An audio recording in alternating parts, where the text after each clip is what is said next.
Hello, Farnaz. I am Emily, a journalism student. You are an award-winning Iranian-American reporter. You are the senior staff writer for the Wall Street Journal, covering the Middle East, and I wonder how you got your start as a war journalist.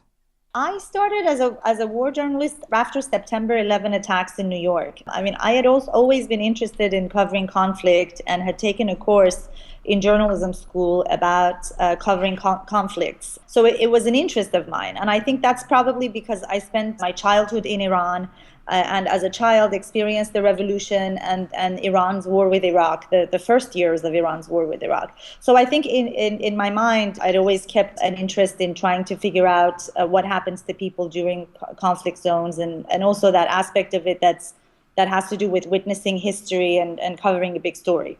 Is it for you more difficult as a woman to cover these war zones than it would be for men?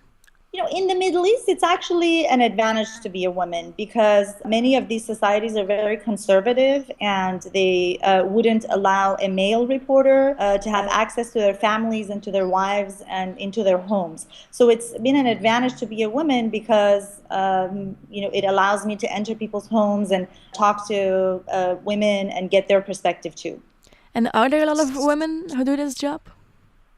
There are actually more and more so every year. I think in my generation of war correspondents, there are a lot more women doing this than there were before. It's interesting, particularly in regards to the Syria conflict. Most of the correspondents who are covering Syria's war for major American media outlets are women. What sort of qualities does a person have to be able to work as a journalist in war zones? I think you have to be very resilient. You really have to be passionate about what you do because you sacrifice quite a lot. I mean, first and foremost is your safety because when you're in a war zone, anything can happen to you.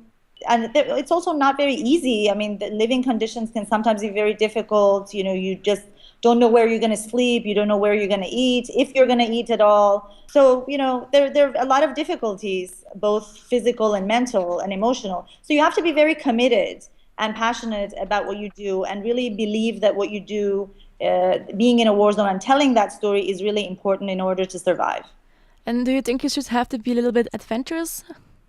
I definitely think you have to be more than a little bit adventurous. You said yourself that sometimes it was very dangerous in Iraq. Did you sometimes wake up worrying about your own life, your own safety? All the time. I mean, in Iraq, in Afghanistan, in the Palestinian territories, in Gaza, during the Second Intifada, I can think of many times that I woke up worrying for my own safety and also for the safety of the local staff who worked with us, because as a foreign journalist, a lot of times you rely on local translators and drivers and a team of local staff. And it's very difficult. You're responsible for their safety. So you're worried about yourself and you're worried about them. And you know that every decision you make sometimes can mean life and death for yourself and for them. So there were plenty of times. I remember specifically that on my 33rd birthday, I woke up in Baghdad with the sound of 3 massive car bombs. The car bombs had targeted a hotel where we had an office. We woke up to the sound of car bombs. Luckily, it didn't, and in that particular incident, it did not damage the hotel. It was a few blocks away, but a couple of windows shattered. But one of the most, there were several incidents where my life was at risk, and 2 of them specifically were when there was a car bomb outside of our house in Baghdad, in a house where we lived and worked. It was also the Wall Street Journal's bureau, and I was flung across the room, and all the windows shattered, all the furniture kind of broke down, and there were body parts raining down into our garden. You looked outside, and there was like pieces of the suicide bomber's body, and in the garden. So that was very scary, especially because we were trapped in the house. We didn't know at that time of the attack. We weren't sure if this was meant to get us out of the house and there would be a second attack. So feeling trapped where you couldn't really escape because you didn't know if the attackers were still waiting for you around the corner outside, not knowing what was going on, that was very scary. I also survived 2 armed kidnapping attempts in Iraq, which were extremely frightening. And after all of this, you still decide to do this job? There's not a big number of us. I think that war correspondents are a small minority in among journalists. But I think that we're all driven by a sense of conviction and mission, and this idea that what we do is really important, and we need to be on the ground to see what's happening and to be able to document the truth. Because if it weren't for journalists, the only news coming out of these war zones would be the version you would hear from either the military or the governments involved. So, we're really independent observers, and I think that we really value and believe in our mission as such. Hello, I'm Anne. I'm from Holland and I study communications. And you write for an American newspaper. Did you get negative reactions for family or friends about that? No, because I'm Iranian American. So, all my journalistic career, I've written for American newspapers. So, no, there wasn't a negative reaction. In fact, my family has been always very supportive and proud. And, one of the reasons that I started out working for Western media in Iran was because Iranian media is not independent. Most of them belong to a political party or belong to the government, and there's quite a bit of censorship going on. Therefore, if you want to be an objective journalist and if you want to practice the craft as objective as you can, in Iran you really had no choice but to work for a Western media outlet. How did growing up in both America and Iran influence you as a person and as a journalist? Well, it's given me a broader perspective. It's given me sort of an insider and an outsider look into both cultures and both places.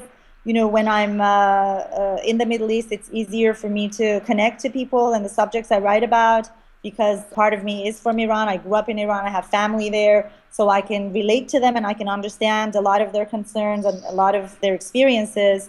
Because of my American upbringing, I can also understand American society. I can understand what my audience and my readers are looking for in a story, and I can also connect to them. So I think it's been a huge advantage. And you said that you can connect better with Iran, like with the Middle East, because you also grew up there. Is that maybe that you are an award-winning journalist? That's the difference between you and another journalist in the war zones? No, I don't think so. I feel incredibly honored and humbled for my work to be recognized with awards. But I think that there are a lot of my colleagues out there who are doing great work, and I don't think the awards necessarily set my coverage apart. But I think perhaps one of the reasons that I've received awards is because I try to go beyond the headlines, and that's something that I think is good for young journalists to keep in mind. That while you're covering breaking news, or when you're in the middle of a big breaking story, to always try to find a story that nobody else is paying attention to try to, as they say, zag while everybody else is zigging, and to dive really deeply and to try to bring a human perspective to any story that you're writing, but particularly a war zone. Put a human face on war. I think that's kind of been my specialty, and those are the stories, I guess, that have won the most recognition. So one of the reasons why we know you is the email you sent. You sent a personal email to your family and friends about a horrible situation in Iraq, but this email got posted on the internet. How did you feel about that? At the time that the email went viral on the internet, I felt a little bit uncomfortable because of all the attention that it generated. I had written a private email to my friends and family, and it was strange to see it thrown into the public sphere. But in retrospect, now looking back at that email, I think that as a journalist, you want to have impact and you want to generate a debate. And if that email succeeded in that, and it sort of made people look at the Iraq War in a different way, or if it made them sort of debate and discuss the war, then I'm happy that it accomplished that. How much did you rely on the internet during your time in Iraq? Well, when I was in Iraq, we didn't have Twitter or Facebook, so we really only relied on the internet to file our stories or to research. At the beginning, during the war, during the invasion itself, there was no internet. So our only means for checking email or sending stories was through a satellite phone. So it was very expensive. Both the wars in Afghanistan and Iraq actually, we had satellite phones with us, and satellite phones are very, very expensive. So we only connected when we had to file the story or be in touch with the desk. It's changed a little bit now. I mean, there's the internet in both places. But typically during war zones, I mean, this was true in the case of the Arab Spring and Libya too. In the middle of invasions and the middle of war, internet can be spotty. So you don't really rely on internet that much for research because you just don't have regular internet. I encourage you and all young journalists to go back to the old journalism motto, which is go there,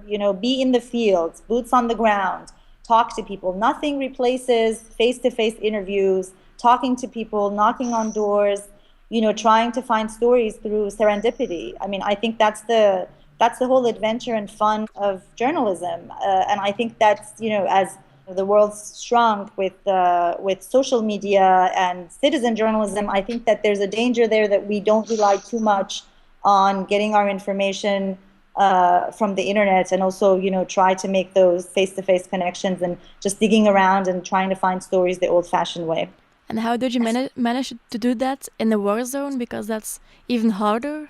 Well, it depends on what story you're working. I mean, you're working on in a war zone. You still have to go find the story. You still have to go talk to people, talk to politicians, talk to the military to be able to find the story. And you do that just simply by digging around and interviewing people and deciding at the end of each day what story was more important. It's of course a lot more challenging because you're in a news vacuum. You're not connected online. You don't know what's happening outside. So it's more challenging, but it's also more fun. There are a lot of people who have misconceptions about the Middle East and the situation there. Are the media in part responsible for that?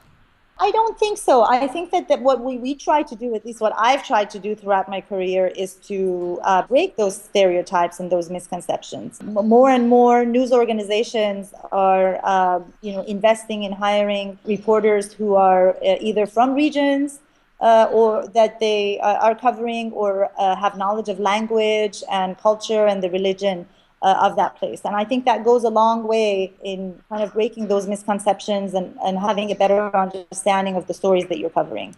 What is the biggest thing you want to achieve by writing your articles, essays, books about the conflict zones?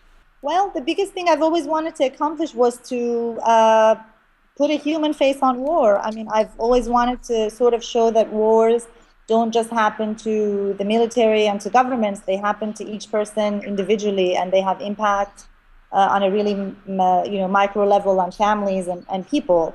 And so I've concentrated my efforts as a war correspondent on trying to bring people's voices to readers. Is it more difficult to go for the human face than just for the headlines? I think it requires a little bit more work. I wouldn't necessarily say it's more difficult. I would say it can be more challenging, but I think it's also a lot more rewarding. And you've seen a lot of trouble in your life. How do you cope with that? In war zones, you make fast friends and close friends with other journalists. And I think one of the saving graces of all these war zones has been this tight group of friends that I have. We call ourselves a tribe. It's true because most of us have gone from war zone to war zone together and have had these experiences together. So you after you filed your story, you get together with your friends. You have a drink, you sit around, you talk, and I think that's what helps you cope with the stress. When soldiers get back from their time in Iraq, they have to do some counseling in America. Is this something that journalists also have to do when they get back from a war zone? I don't know if journalists have to do it. I don't know if they're required. I think each media organization has its own policies, but I think that because of the unique past decade we've had, where America's been involved in very long wars, and by default, American journalists have been hopping from war zone to war zone since 9/11. That there's a more openness and a more acknowledgement of the hidden scars of war. I think the issue of post-traumatic stress for journalists is very real. I don't think that you can spend that much time in a conflict zone and escape without any mental scars. So I think that it's very important to seek help and to also talk about it, both with your editors and with your family, because I think that it's an experience that stays with you. And what is the longest time you have ever spent in a war zone reporting? I lived in Iraq for 3 years, from 2003, the invasion in 2003 to 2006, and they were some of the worst years of the Iraq conflict. And we had a rotation where we would spend 2 months to 3 months there and then come out for a month of a break. So I think the longest time that I was, longest stretch that I was there was probably a 4-month period at the beginning of the invasion, where I did not have a break 4 months for even a day. That's another part of being a war correspondent, where you could work for months without having a single day off. So you really have to be dedicated and passionate about what you do. Do you feel you have made a difference with your work?